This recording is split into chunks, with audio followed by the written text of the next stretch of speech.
ህይወት መራራ ሆነችበት። አንድ ቅዳሜ ምሽት ከጓደኞቹ ጋር ሆነው ትምህርት ቤት ላለመመለስ ብለው ወሰኑ። ካናዳ ውስጥ ካለው ቤታቸው ፍራሻቸውን በቫንስ መኪና ላይ ጭነው ጠፉ። ከዚያ በኋላ ለብዙ ወራት ቤታቸው ያቺ መኪና ነበረች። በዚያ ሰሞን የሚበሉት ምግብ ስላልነበራቸው ከሱፐርማርኬት ምግብ ሰርቀው ይመገቡ ነበር። ዘዊከንድ የሚለው ስም የወጣው ያቺን ቅዳሜና እሁድ ከቤት የወጣባትን ቀን ለማስታወስ ነው። ኢንፊደል ደግሞ ያስወጣበት ምክንያት በህግ ላለመጠየቅ ብቻ ሳይሆን ያቺን ጎዶሎ ቀን ለማስታወስ በጎደለ ፊደል ተክቷት ነው።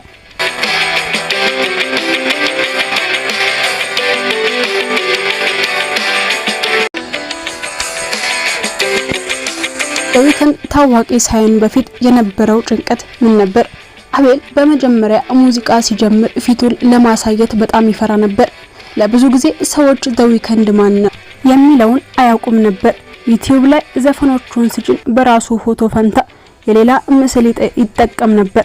ይህ የሆነው በራሱ ባለመተማመኑ ምክንያት ነበር። ፊቱን ለመጀመሪያ ጊዜ ለዓለም ያሳየው እጅግ ተወዳጅ ከሆነ በኋላ ነው። ዛሬ ግን የዓለማችን ቆንጆ ሰው ተብሎ በሳይንስ ጥናት ጎልደን ሬሾ አንደኛ መውጣቱ የሚገርም ገጠመኝ ነው።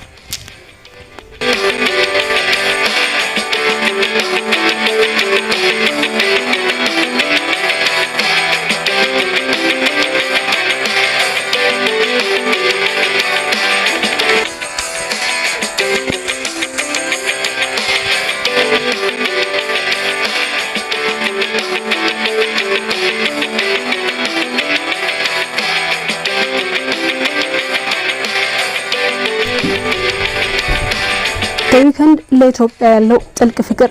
አቤል ዝነኛ ቢሆንም እናቱና ሀገሩን አይረሳም። እናቱ ሳምራዊት ትባላለች። ሁልጊዜ በኩራት ስለሷ ያወራል። በ2021 ዓመተ ምህረት በኢትዮጵያ ውስጥ ጦርነት ረሃብ በነበረ ወቅት አቤል $1 ሚሊዮን ወይንም ደግሞ 55 ሚሊዮን ብር በላይ ለወገኖቹ እርዳታ ሰጥቷል። በተጨማሪም በቶሮንቶ ዩኒቨርሲቲ የግዕዝ ቋንቋ ትምህርት እንዲሰጥ $50 ሚሊዮን በመለገስ የሀገሩን ስር መሰረት ለማስጠበቅ ጥሯል። ይህም የሚያሳየው አቤል ሚሊዮነር ብቻ ሳይሆን የሀገሩን ወገኝተኝነት የሚያሳይ ትልቅ ሰው መሆኑን ይገልጻል።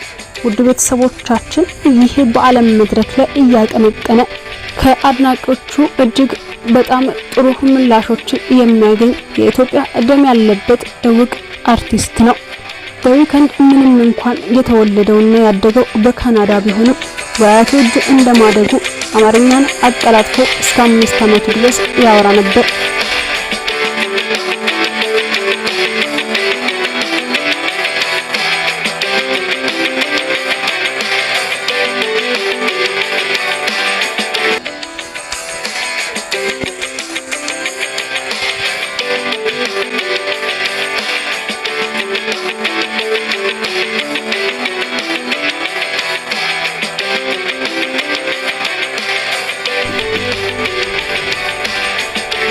ታዲያ አቤል በዓለም አቀፍ መድረኮች ላይ ሲዘፍን የኢትዮጵያ ለዛ ያለው በሂልስ በሚል ዝነኛ ዘፈኑ መጨረሻ ላይ በአማርኛ ሲዘፍን ስንቶቻችሁ ሰምታችሁታል?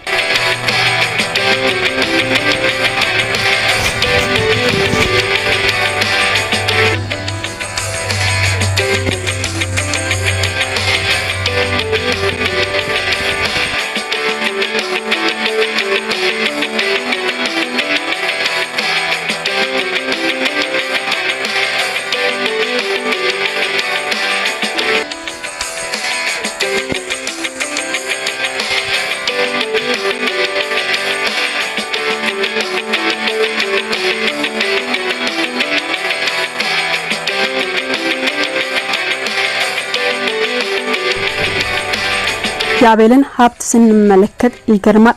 $70 ሚሊዮን የሚያወጣ ቤተመንግስት የሚመስል ቤት አለው።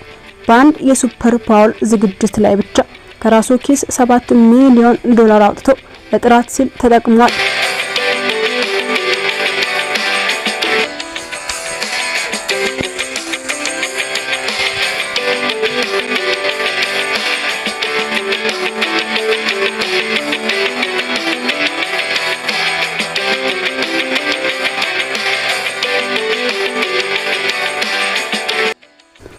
አቤል እጅግ በጣም ተወዳጅና እውቅ አርቲስት ነው።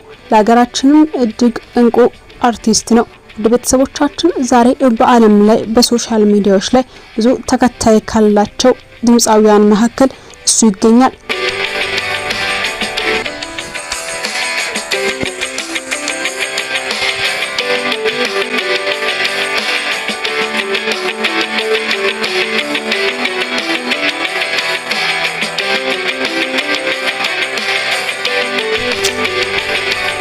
ውድ ቤተሰቦቻችን አቤል በቅርቡ ስሙን ወደ እውነተኛ ስሙ አቤል ተስፋዬ ለመቀየር እያሰበ መሆኑንና አዳዲስ አልበሞችን በዚህ ስም ሊለቅ እንደሚችል ጥቆማ ሰጥቷል።